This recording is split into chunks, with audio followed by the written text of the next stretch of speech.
बिहार में तीसरे चरण में 5 सीट पर 7 मई को लोकसभा चुनाव होना है। तीसरे चरण में मधेपुरा, खगड़िया, झंझारपुर, सुपौल और अररिया सीट पर लोकसभा चुनाव होगा। इन 5 लोकसभा सीटों पर एनडीए और इंडिया में कांटे का मुकाबला है। हालांकि इन सीटों पर चुनावी नतीजे तय करने में जातीय समीकरण की अहम भूमिका होती है। इसीलिए अब हम एक एक कर इन सीटों के जातीय समीकरण पर चर्चा करेंगे। मधेपुरा लोकसभा सीट पर MY समीकरण काम करता है। मधेपुरा में जातीय गणित पर नजर डालें तो यहाँ MY यानी मुस्लिम यादव समीकरण काम करता है।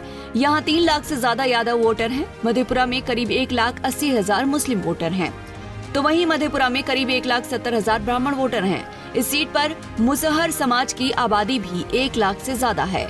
इस सीट पर 1,10,000 दलित, 10,000 कायस्थ और 60,000 धानुक वोटर हैं।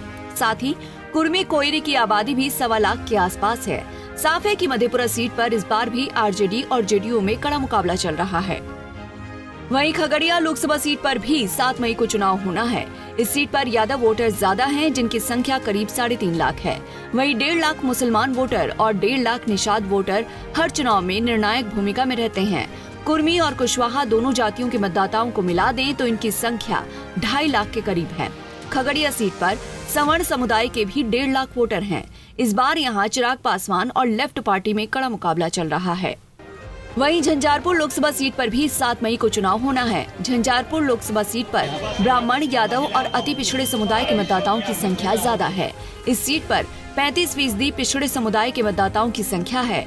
यहाँ मुस्लिम वोटर्स की आबादी 15% है। इस सीट पर 20% ब्राह्मण तो 20% ही यादव मतदाता हैं। इसके बाद बाकी अन्य जातियाँ 10% हैं। इस जातीय समीकरण को देखने के बाद ही सभी पार्टियां अपने उम्मीदवारों को चुनावी मैदान में उतारती हैं। अभी तक सबसे ज्यादा इस सीट पर पिछड़े समुदाय से आने वाले उम्मीदवारों ने ही जीत दर्ज की है। वहीं सुपौल सीट पर 7 मई को लोकसभा का चुनाव होना है। सुपौल लोकसभा सीट पर इस चुनाव में जेडीयू और आरजेडी में कड़ा मुकाबला देखने को मिलेगा। सुपौल संसदीय क्षेत्र में वैसे तो ब्राह्मण, राजपूत, यादव और मुस्लिम मतदाताओं का प्रभाव है, लेकिन यहाँ भी 55 मतदाताओं की संख्या 40 से 45% है। ये मतदाता लोकसभा चुनाव में जीत हार में बड़ा फैक्टर साबित होते हैं।